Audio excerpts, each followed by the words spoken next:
Katt Williams joins me now live from Los Angeles. Katt, good morning. Good to have you here with us. Good morning, TJ. How are you? I am doing all right. Now, we got to start with something. We have been reporting, and it has been attributed to you, a statement out there that you allegedly issued through your publicist apologizing for that routine. But you and I were just talking here in the commercial break. You said that's not really your statement. So tell me what the deal is.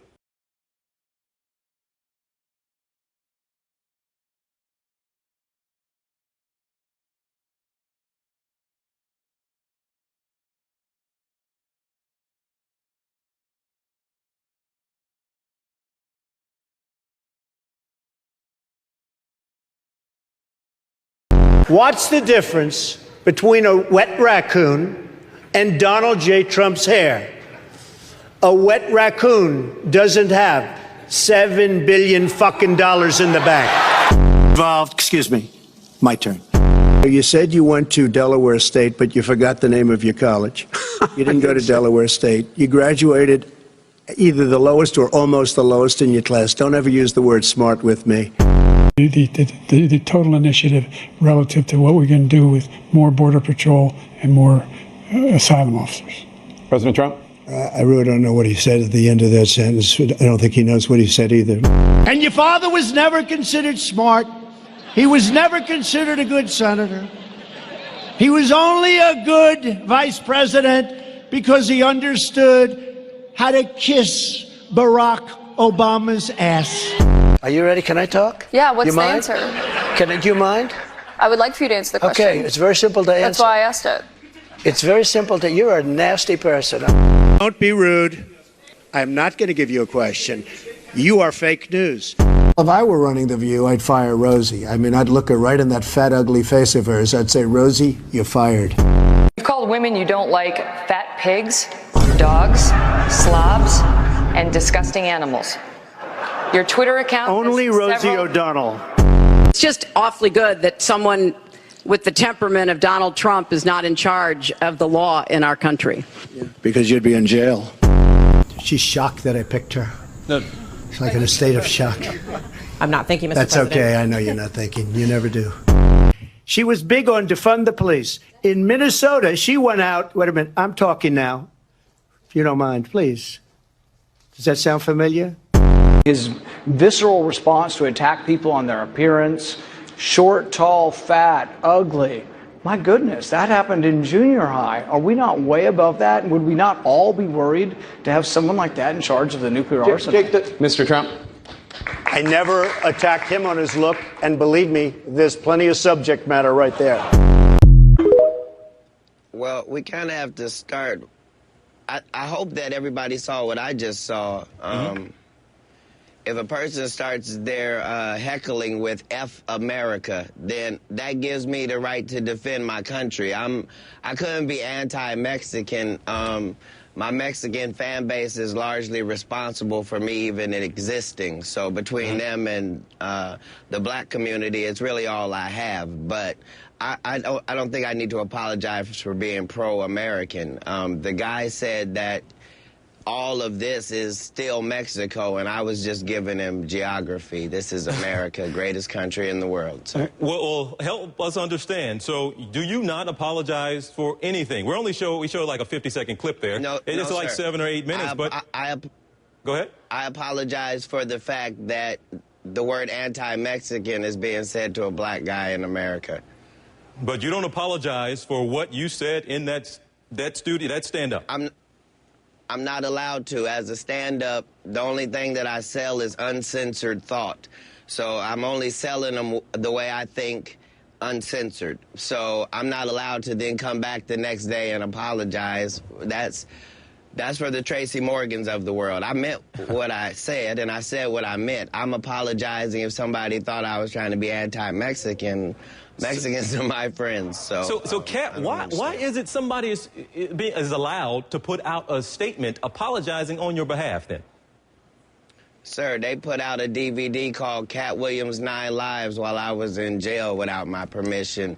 A lot of stuff has been happening to a lot of black celebrities in the world. We just deal with it, thank Jesus, and keep on going, sir. Now, I guess it's clear to say, you gave me a little bit of what he was saying, but he kept going on and on, this heckler.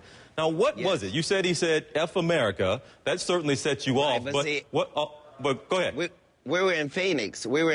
So this is a heavily Mexican-American crowd. I gave $5,000 out to a Mexican-American serviceman at this same show. It was nothing like that the night of the show. This happened 19 days ago. It's just happening in the news yesterday because it's my birthday. Well, help me understand that. What was it? Because it's clear that you were visibly upset. And you said you're a proud American, you defended this country. So is that essentially what it was? He was clearly out of line in your opinion, but he really got you hot. I was offended because he was making a statement that we're not allowed to make in this country. In this country, you have to pledge allegiance to America first and your country of origin second. And so the fact that he was blatantly disrespecting the law that we all follow, black people worked too hard to become black Americans in this society, and we were slaves here. And we did a lot of free work. Whatever they did was in another country, and we certainly applaud their history, but don't come here talking to sons of slaves about that. And if there's something anti-Mexican about what I said, then I apologize for the anti-Mexicanness of it. I was talking to one individual. I guess that's part of it, that or at least one line in there that did get some people probably upset more so than others, because a lot of people familiar with your comedy. I am as well. I didn't hear a whole lot that was, you know, a departure from some of the other stuff I've heard you say in routines before, but you did say, we were slaves, speaking of black people, y'all just work like that at the landscaper. Even that statement, you don't apologize for that one either? You think that one got too close to going over the line? I can't apologize for it even if it was close to the line, because at the end of the day, I wasn't there to make racial conversation. I was there to tell a joke. The joke was, if Mexicans love America, could they give black people Mexico? That was the entire joke, because we'd love it and it's real close. We couldn't go back to Africa because of the flies. That was the joke. None of that's airing on the tape. This is an hour-and-a-half show, sir. Now, would you, do you understand, at least some people hearing that, and you were talking to one guy. It's clear that other people in the crowd were laughing at what you were saying to him, even as you were going off on the one guy. If I had disrespected Mexicans, I wouldn't have been able to get out of there alive, sir, with all due respect. But as people, do you understand why people who do hear it maybe do get offended by it, who maybe didn't read or listen to the whole 7-8 minutes of it, but just maybe read a few comments? Do you think they just have the wrong impression, or you understand why some might think the landscaper comment might have been offensive? Telling a Mexican like that guy to get to stepping back to Mexico, how that comes off as being offensive? No, he said that we were in Mexico. So let me just say this. Yes, I can see what you're saying, TJ. Yeah.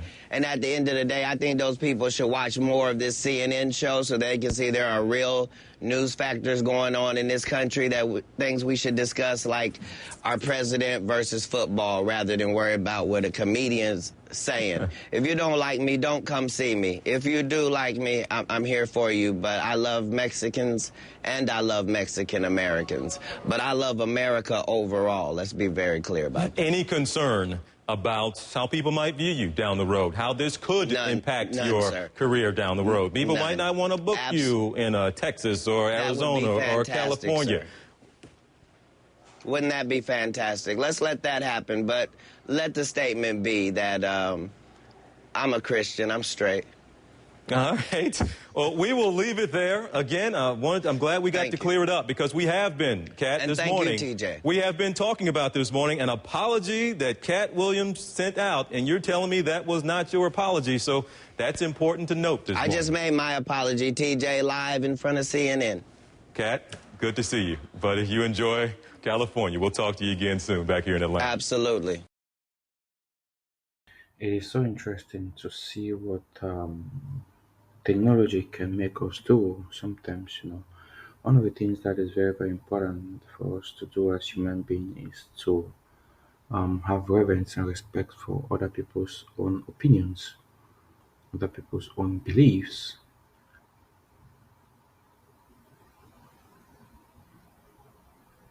and most importantly, why other people do the things they do. You know,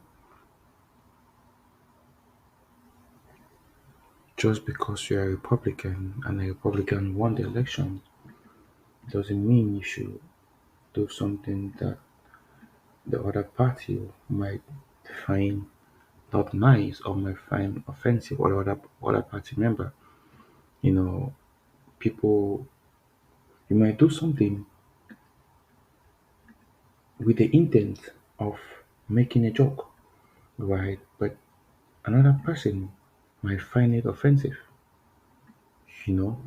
So it's nice to, if you plan on doing something, um,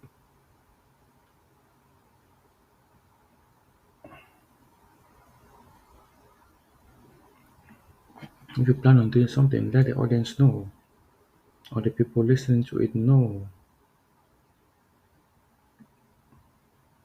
that hey, this is just a joke, because someone else might see it and find it offensive, you know, which is not offensive, So it's just good to be cautious.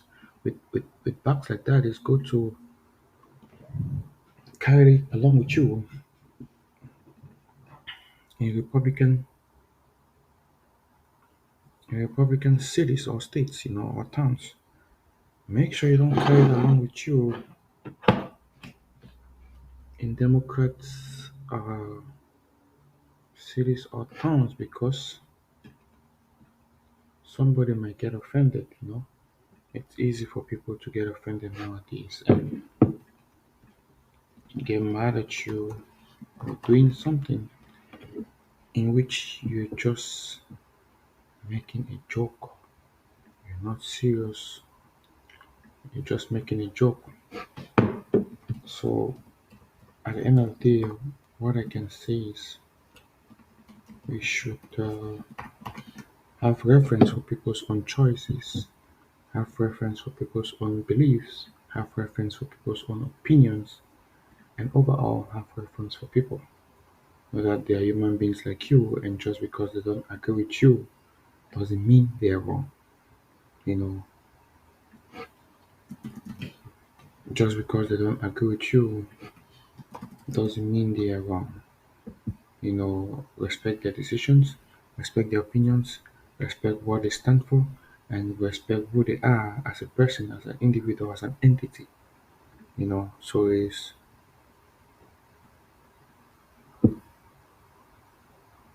is very, very important to do so. Very, very important to do so. Thank you, and happy new week.